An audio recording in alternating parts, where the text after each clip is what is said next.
عزیزوں، ممتاز علمی شخصیت،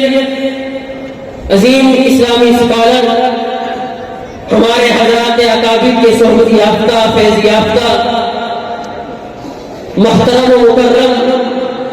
جناب احمد جاوید صاحب حفظہ اللہ سے کہ وہ تشریف لائیں اور اپنے خیالات کا اظہار فرمائیں۔ وطن عزیز اسلامی جمہوریہ پاکستان کی ممتاز علمی شخصیت جناب احمد جاوید صاحب حفظہ اللہ۔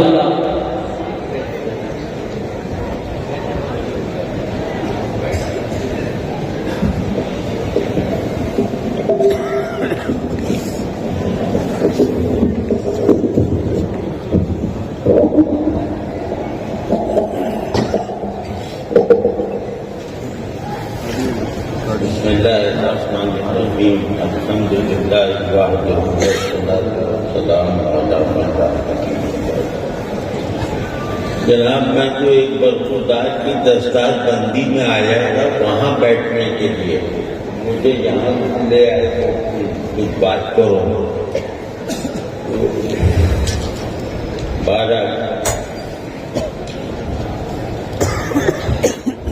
حضرت تھانوی رحمۃ اللہ علیہ، حکیم الامت مولانا اشرف علی صاحب تھانوی رحمۃ اللہ علیہ، جو غالباً بطن صغیر کی تاریخ کی سر-دست اب تک آخری ہستی ہیں جن سے مسلمانوں کو روحانی فیض بھی نہایت منظم اور نہایت وسیع پیمانے پر حاصل ہوا، اور علمی فیضان بھی ان کا شانہ بشانہ چلتا رہا۔ حضرت تھانوی کا خصوصاً اور حضرات دیوبند کا عموماً امت کے اس حصے پر ایک بہت بڑا احسان یہ ہے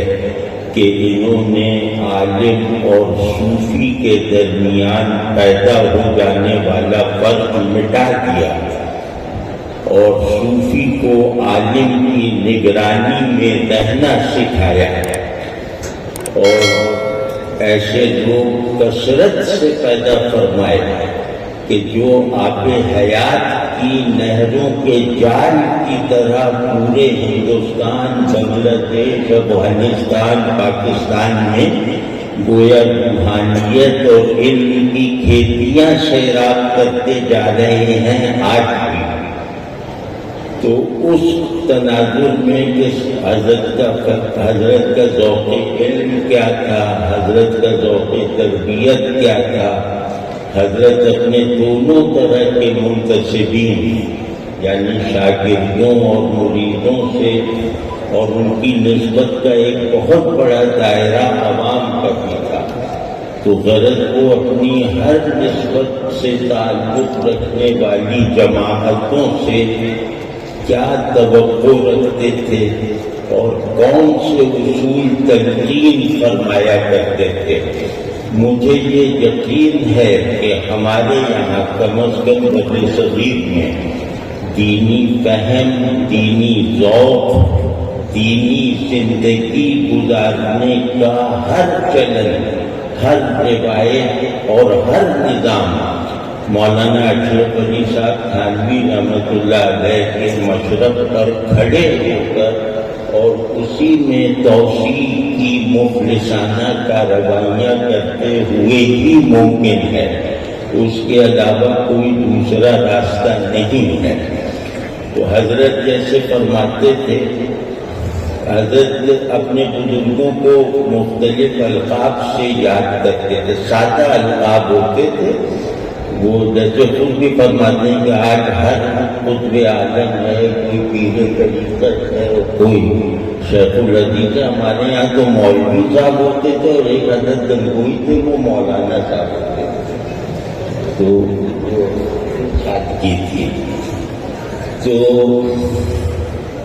وہ جب استاذی لکھتے یا کہتے ہیں حضرت تھانوی رحمۃ اللہ علیہ، تو اس سے مراد ہمیشہ مولانا یعقوب نانوتوی صاحب رحمۃ اللہ علیہ ہوتے ہیں۔ تو وہ کہتے ہیں کہ ہمارے استاد نے ہمارے اندر دینی علم کیا ہے اور سند علم حاصل کر لینے کے بعد فارغ التحصیل طالب علم کا مزاج اور مقصود کیا ہونا چاہیے وہ ایک دو فقروں میں ہمیشہ کے لیے سمجھا دیا۔ ابھی حضرت تھانوی کہہ رہے ہیں جو 15 برس کی عمر میں اتنے ابھی ذہین تھے کہ آج 115 برس آپ دینی علم حاصل کریں ان کے برابر ذہانت نہیں مل سکتی۔ مگر وہ ذہانت کے پتلے تھے۔ کہتے ہیں مجھے انہوں نے ہمیشہ کے لیے سمجھا دیا، اور وہ یہ کہ تم لوگ یہ نہ سمجھو کہ دستار فضیلت سر پر آنے سے تم عالم بن گئے ہو۔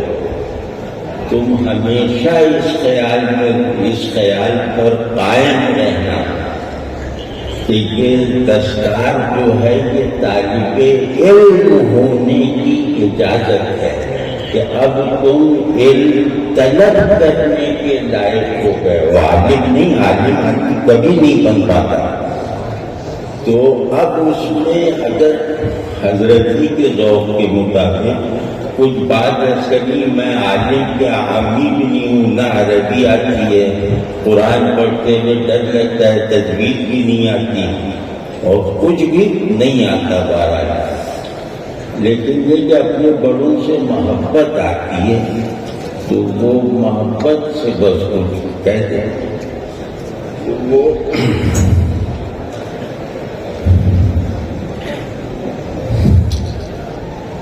حضرت تھانوی رحمۃ اللہ علیہ کے ذوق کی پابندی کرتے ہوئے اگر ہم یہ کہیں کہ طلب علم کا مطلب کیا ہے، فنون کی علوم عالیہ کی تحصیل یہ طلب علم ہے، یا علم کا جو جوہر اور علم کا جو مقصود حقیقی اور علم کا جو مطلوب مطلق ہے اس کی طرف یکسو ہو جانے کی صلاحیت پیدا کرنا علم کا واحد مقصود ہے۔ یعنی علم دین کا واحد مقصود ہے کہ میرا معلوم حقیقی اللہ ہے، میرے علم کی حرکتیں چاہے دنیا کی طرف ہوں، چاہے میری تحقیق کا رخ جو ہے وہ سائنسز کی طرف ہو، لیکن میری علم کی تمام حرکات اور سرگرمیاں مجھے اللہ کی معرفت میں صحت کے ساتھ اضافے تک پہنچائیں۔ اگر یہ نہیں ہے تو پھر وہ علم نہیں ہے، وہ تخیل ہے، وہ تصور ہے، وہ توہم ہے۔ تو بھائی آپ کیونکہ جو فارغ التحصیل ہوئے وہ مجھ سے عمر میں تو بہت ہی چھوٹے ہوں گے نا، تو ہماری معاشرت کا ایک حسن یہ ہے کہ جاہل بڑا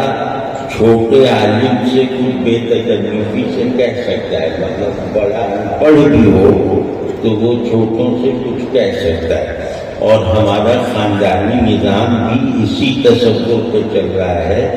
کہ والد مولانا محمد یاسین صاحب ہیں جو فارسی پڑھاتے ہیں، بیٹا مفتی اعظم ہند و پاک ہے، لیکن ہمیشہ جو ہے وہ اپنی ارادت، اپنی کم تری اپنے والد کے سامنے ملحوظ رکھتا ہے۔ تو پہلی بات کیونکہ میں نے ساری تعلیم یونیورسٹی کالج کی حاصل کی ہے، اور جن لوگوں نے دنیا کا علم حاصل کیا ہو، دنیا حاصل کرنے کے لیے وہ جب دین کی طرف آتے ہیں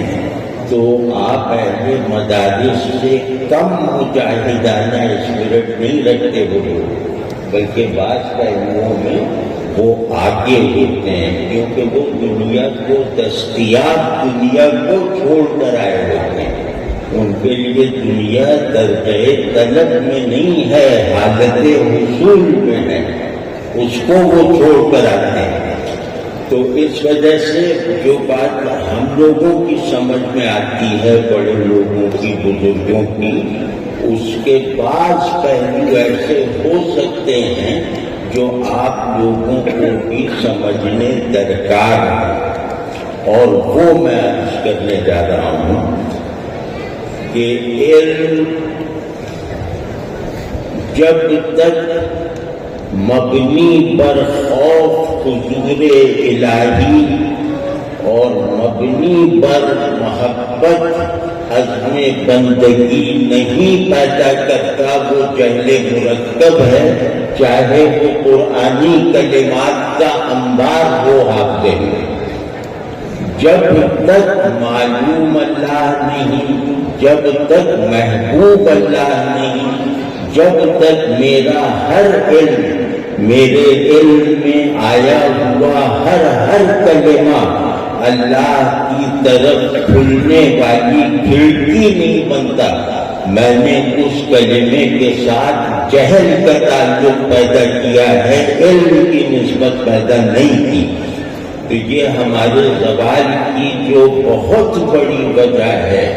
ان بڑی وجہوں میں سے غالباً سب سے بڑی وجہ یہ ہے کہ ہم نے علم اور مخافت کی اہمیت کو جو ہے وہ بحال نہیں رکھا۔ ہم نے علم کو اللہ تبارک و تعالیٰ کے غیاب